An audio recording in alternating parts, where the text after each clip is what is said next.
Assalamualaikum warahmatullahi wabarakatuh.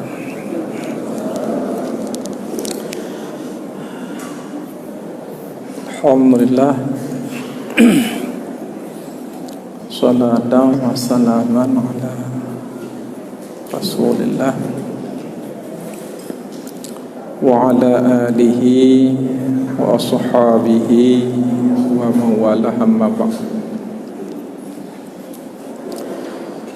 Hadirin sidang jamaah salat isya dan tarawih yang dirahmati Allah. Dalam kesempatan yang sangat singkat ini ada 4 hal yang harus kita lakukan supaya ibadah puasa yang sudah kita kerjakan bermakna, tidak sia-sia, dan supaya ibadah kita itu lebih sempurna dan mudah-mudahan diterima di sisi Allah Subhanahu wa taala.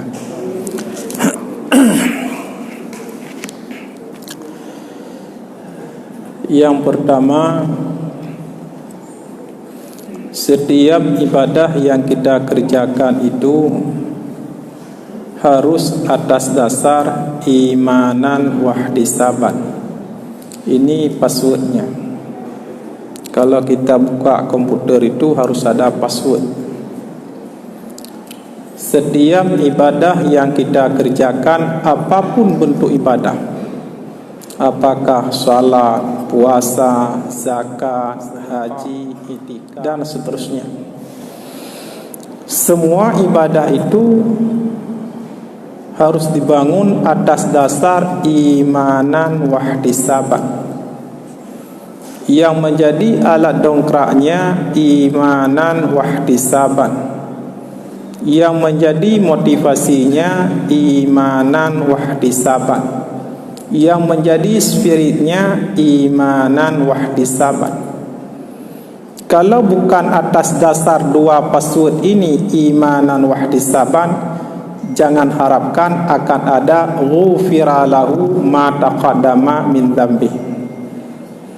Maka kalau kita lihat hadis yang mencerahkan puasa, man shama ramadhana imanan wahtisaban ghufira lahu ma taqaddama min dzambi. Artinya kalau dilakukan itu atas dasar imanan wahtisaban, insyaallah mendapatkan ghufira lahu ma taqaddama min dzambi. Allah menghapuskan seluruh dosa yang sudah pernah kita kerjakan. Timbul pertanyaan, kenapa kita beda-bedanya niat, beda-bedanya nawaitu, beda-bedanya tingkat keimanan, ketulusan dalam melaksanakan ibadah pada Allah Subhanahu wa taala? Jawabannya, berbeda-bedanya niat, berbeda-bedanya nawaitu, berbeda-bedanya tingkat keimanan, ketulusan dan keikhlasan dalam melaksanakan ibadah pada Allah Subhanahu wa taala. Jawabannya karena dilatar belakangi oleh jenjang pendidikan yang berbeda. Karena dilatar belakangi oleh kedalaman ilmu hakikat dan ilmu ma'rifatullah yang berbeda. Karena seseorang semakin dekat dia mengenal Allah, semakin rasa tulus dan ikhlas dia dalam melaksanakan ibadah kepadanya. Contoh, kita lihat seorang wanita salihah yang disebut dengan ibu sufi, yaitu Rabi'ah Al-Adawiyah. Dia pernah berikrar begini, ya Allah, kalau seandainya saya melaksanakan ibadah karena hanya semata-mata mengharapkan syurga-Mu ya Allah, berikan syurga itu kepada orang lain. Saya tidak membutuhkannya ya Allah. Ya Allah, saya melaksanakan ibadah bukan karena hanya semata-mata mengharapkan syurga-Mu ya Allah, akan tetapi karena cintaku padamu ya Allah. Engkau Khalik ya Allah, saya ini makhluk ya Allah. Kalau hari ini Engkau suruh sujud dahiku supaya rata dengan kakiku, siap aku lakukan, karena Engkau yang suruh ya Allah. Engkau yang telah menghidupkan saya, dan sebentar lagi Engkau pula yang akan mematikan saya. Engkau yang telah memberikan sarana dan prasarana untuk saya sehingga saya bisa hidup. Atas dasar itulah saya melaksanakan ibadah, karena Engkau Khalik ya Allah, saya tidak ada apa-apanya. Atas dasar itulah saya melaksanakan ibadah. Begitu juga sebaliknya. Ya Allah, kalau seandainya saya tinggalkan maksiat karena takut dibakar dalam neraka-Mu ya Allah, bakarkan saya bersama neraka. Berarti saya tidak lagi takut kepada Engkau ya Allah, sudah takut kepada makhluk Engkau ya Allah, yakni neraka. Padahal apa saya takut? Dia makhluk, saya makhluk. Kalau Engkau menghendaki tidak terbakar, tetap saya tidak terbakar seperti Nabi Ibrahim. La haula wala quwata illa billahil aliyyil azim. Artinya apa? Begitu tulus dan ikhlasnya dia dalam melaksanakan ibadah pada Allah Subhanahu wa taala. Ini contoh yang mudah di depan mata. Kita punya anak di rumah, SD, SMP, SMA. Ini kalau rajin kerja di rumah, ayah nanti beli baju baru. Semua mereka rajin. Ada yang bersih rumah, ada yang ngepel rumah, ada yang cabut rumput segala macam, ada yang bersih semua. Kenapa? Karena nanti ayah beli baju baru. Wajar karena anak itu masih SD, SMP, SMA. Tapi kalau kita yang sudah sarjana S1, S2, S3, kita yang sudah dewasa, dibeli atau tidak dibelinya baju baru, tetap kita sebagai anak mengabdi kepada orang tuanya. Tetap tidak lagi mengharapkan baju baru, karena itu orang tua kita, itu ibu kita, itu ayah kita. Apapun kita mengabdi kepadanya, tidak lagi mengharapkan itu. Yang kita harapkan apa? Ridhanya orang tua. Kalau orang tua telah ridha kepada kita, kan bukan hanya baju baru yang kita peroleh, rumah mewah kita dapat, kerja kita dapat, barakah hidup, hasanah, bahagia dengan keluarga, semua kita dapat. Karena yang kita raih adalah ridhanya orang tua. Begitu juga yang kita raih adalah ridhanya Allah Subhanahu wa taala. Hadirin sidang jamaah salat Isya dan tarawih yang dirahmati Allah. Timbul pertanyaan, apakah benar kalau kita dilatar belakangi oleh jenjang pendidikan yang berbeda, maka berbeda kita dalam menganalisis, berbeda kita dalam memandang, berbeda kita dalam berfikir, berbeda kita dalam mengambil kesimpulan atau natijah? Jawabannya benar. Saya sering memberikan sebuah ilustrasi. Umpamanya kita hadapkan kotoran sapi di hadapan beberapa sarjana. Ada sarjana kedokteran, ada insinyur pertanian, ada SHI, sarjana hukum Islam. Taruhlah mereka masuk ke sebuah desa, di tengah-tengah perjalanan mereka menemukan kotoran sapi di pinggir jalan lebih kurang 2 ton. Maklum orang kampung pelihara sapi itu sampai 15 ekor. Semua kotoran sapi dibuang ke parit, sudah 15 tahun, lebih kurang 2 ton itu. Karena mereka belum pernah melihat kotoran sapi sebanyak itu, ketiga-tiganya memberikan tanggapan, aduh wah, mereka terkejut. Kemudian kita sodor corong ini, kita tanyakan sama mereka, kita sodorkan, aduh wah yang dikatakan oleh sarjana kedokteran tadi apa?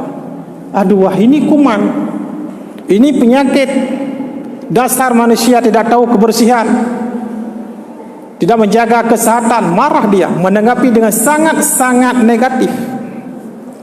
Kemudian kita sodorkan corong ini kepada insinyur pertanian. Aduh wah, yang anda ucapkan apa? Aduh wah, ini kuman, apa ini pupuk, ini rezeki. Artinya menanggapi dengan sangat-sangat positif. Kalau kita sodorkan corong ini kepada SAI, Sarjana Hukum Islam, ini najis ini. Ini kalau hujan dibawa kotoran sapi ini, semua jalan ini bernajis. Percikan semua di atas kain, nggak bisa sholat. Artinya apa? Barang yang kita hadapkan itu sama kotoran sapi. Saat penemuannya juga sama. Cara memberikan tanggapan secara zahiriyahnya juga sama. Tapi karena dilatar belakangi oleh jenjang pendidikan yang berbeda, maka berbeda pula dalam mengambil kesimpulan atau natijah. Tidak sama itu. Kan berbeda itu. Nggak mungkin sama itu. Sama seperti contoh lain, kalau kita lihat terobos lampu merah di situ, ada lampu merah simpang kita itu. Orang terobos lampu merah, kalau dilihat dengan kacamata kepolisian itu melanggar tata tertib lalu lintas. Tapi kalau kita lihat dengan kacamata fikih, lampu merah itu berarti kita tidak ada hak untuk jalan, karena jalan itu sedang jatah orang lain. Yang lampu hijau sebelah sana itu jatah orang lain, bukan jatah kita. Kalau terus kita terobos, berarti memaksa merampas hak orang lain. Merampas hak orang lain hukumnya itu haram, bukan main-main itu. Merampas hak orang lain hukumnya haram, apalagi bisa merenggut nyawa orang lain. Itu sengaja kita bunuh dia, itu nggak main-main, itu haram itu. Itu kalau kita lihat dengan kacamata fikih. Tapi kalau kita lihat dengan kacamata tasawuf, ini lampu merah, ada anak muda itu yang terobos. Di saat terobos, putu bitu katanya, "Woi ta jauh lagi lampu merah, ulau-ulau aja, anakai." Artinya dalam kacamata tasawuf dianggap itu nggak ada akhlak itu. Menerobos lampu merah itu nggak ada akhlak itu. Bahasa Aceh putra, rapi lincah punai, ulau-ulau. Jadi barang yang mereka terobos itu sama, tapi analisisnya itu berbeda. Maka saya sering mengajukan pertanyaan kepada mahasiswa di kampus. Saya menanyakan kepada mereka, "Nak, 2 kali 3 itu berapa?" Tetap jawab itu 6, Ustaz. Wajar karena mereka orang matematis. Tapi kalau kita datang ke tukang foto lili itu, kita tanya 2 kali 3 berapa? Tanyakan sama kita, warna atau hitam putih? Kalau warna 2.500, kalau hitam putih 1.500. Jadi tidak lagi 6. Pertanyaannya masih 2 kali 3. Jawabannya bukan lagi 6 itu. Karena itu orang bisnis. Lain kali-kalinya dengan orang matematis, orang bisnis itu enggak sama itu. Datang ke Panglong Kayu, kita tanya 2 kali 3 berapa? Ditanyakan sama kita, merupakan atau merantai? Kalau merupakan itu 75.000, kalau merantai 50.000. Jadi jawabannya belum tentu sama. Maka kadang-kadang ibadah yang kita kerjakan sama, puasa sama, zakat sama, iktikaf sama, salat sunat sama, salat tarawih sama, nawaitu beda-beda. Tingkat keimanan ketulusan itu beda-beda. Sebagai sampel kita angkat, kita wawancara 2 orang manusia. Yang satu alim, yang satu jahil, artinya awam. Coba kita sodorkan corong ini, kita tanyakan sama mereka. Abu sama orang alim, Tungku, kenapa Abu melaksanakan ibadah? Pasti dia menjawab, saya melaksanakan ibadah karena imtisalan, karena ingin menjunjung tinggi perintah Allah Subhanahu wa ta'ala, dan karena saya sadar saya seorang makhluk, maka perlu tunduk, patuh dan taat kepada Sang Khalik yang telah menciptakan saya, dan karena saya sadar wa ma khalaqtul jinna wal insa illa liya'budun, Tuhan tidak menciptakan jin dan manusia terkecuali untuk ta'abud kepadanya. Atas dasar itulah dia melaksanakan ibadah. Kemudian tak hơi ditera na mudah. Tak kalam berakat hantai ya umnasah mutaji lebihnya kaji muat kepiah haru betul le. Bajai putih mutrap. Iya krom keprak. Saya kata puk katuh umnasah datanya. Kaji muat thai ibadah lebihnya handa mereka handa deh ke. Ia jemaat thai. Ui tu kam ramah hero. Karum kawing anung kuimum. Hanta ya umnasah hana mangat ayah tua. Kuimu dia tepuk pihak jam lasah mereka mengutupat tam lasah. Berarti dia ibadahnya itu karena mertuanya. Tak heu tira orang tua abu jemaat tak kaum lasah ke mereka hantam deh ke jemaat tak kamu tajid agak banyak kamu numpak melintai wadayah maka hana mengandrok hana duh lasah mutajid melintai kuru malim. Rupanya dia ke menasah ke masjid ke musalla rupanya karena menantunya. Tak hay orang lain, hay gagah tak ke. Mereka hantam dia ke melatahnya, ke dia tapi. Pada nak kai pilih draw pula melawaknya ke gesi. Kai pilih ke gesi, ketua tu apa, kaur, ya melatah. Habis gesi, habis tu apa, nama holek tu. Kita panggil yang lain, hai jemaat tak lebihnya kasut baju putih, pia hitam sampai nunggu ibung ke gesi sembahyang nak sampai anak darah ini menikah.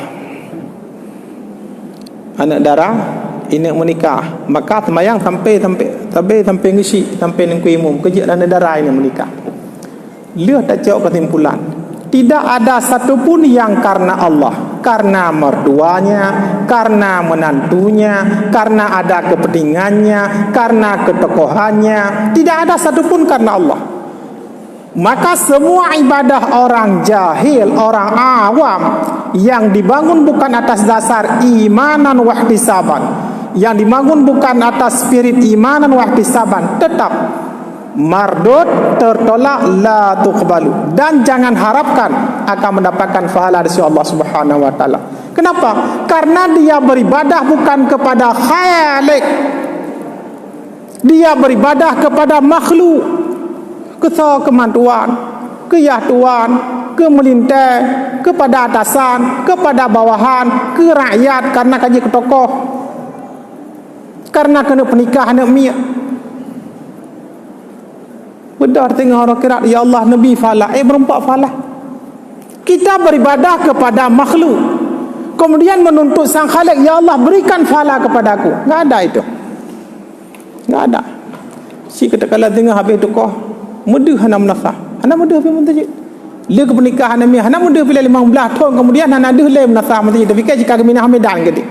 Padahal rumah sampai menasah sampai mentajid. Inilah model-model ibadah yang tidak diterima oleh Allah Subhanahu wa taala. Ini yang pertama. Maka demi kesempurnaan ibadah itu, yang pertama, bangunlah ibadah itu atas dasar imanan wahtisaban. Kalau tidak, semua ibadah itu sia-sia. Ini yang pertama. Yang kedua, karena ini ibadah puasa kita hanya beberapa hari lagi. Ini hari ini 24. Jadi lebih kurang 6 hari lagi. Ibadah yang kita lakukan ini akan terkatung-katung di antara langit dan bumi. Maka dijelaskan itu, supaya ibadah itu tidak terkatung-katung antara langit dan bumi, keluarkanlah zakat fitrah. Maka Rasulullah menjelaskan dalam hadis itu, shaumul abdi muhallaqun bainas samai wal ard hatta yu'addiya shadaqatal fitri. Puasa hambaku terkatung-katung di antara langit dan bumi sehingga dia mengeluarkan zakat fitrah. Ukurannya sebagaimana yang telah ditetapkan oleh Departemen Agama atau Kemenang. Kita semua sudah paham itu. Itu langkah yang kedua demi kesempurnaan ibadah puasa kita. Yang ketiga, karena setelah 6 hari ini kita berhadapan dengan Syawal. Ibadah puasa yang kita kerjakan itu adalah kebaikan. Satu kebaikan Allah janjikan dalam Al-Quran, Allah balas 10. Satu kebaikan Allah balas 10. Berarti 1 hari kita puasa, Allah balas 10 hari. 10 hari kita puasa Ramadan, Allah balas 100. 30 hari kita puasa Ramadan, Allah balas 300. Sedangkan dalam 1 tahun 360 hari lebih kurang. Berarti kita baru berpuasa 300 hari. 60 hari lagi di mana? Ternyata 60 hari lagi tersimpan di dalam bulan Syawal. 1 hari kita puasa dalam bulan Syawal, Allah balas 10. 6 hari kita puasa dalam bulan Syawal, Allah balas 60. 300 hari yang sudah ada dalam bulan Ramadan ditambah 60 hari dalam bulan Syawal, jumlah 360 hari. Maka dalam hadis dijelaskan, man shama ramadhana, barang siapa yang berpuasa Ramadan, thumma atba'ahu sittan min syawalin kana kasyamin dahri kulli. Barang siapa yang berpuasa Ramadan kemudian dia mengiringi 6 hari lagi dalam bulan Syawal, sama seperti dia telah berpuasa 1 tahun penuh. Ini yang harus kita lakukan demi kesempurnaan ibadah puasa yang sudah kita kerjakan. Karena mengingat waktu, satu hal lagi enggak cukup waktu untuk kita jelaskan, lebih dan kurang kita mohon maaf. Inilah 3 hal demi kesempurnaan ibadah puasa kita. Sekian, terima kasih. Assalamualaikum.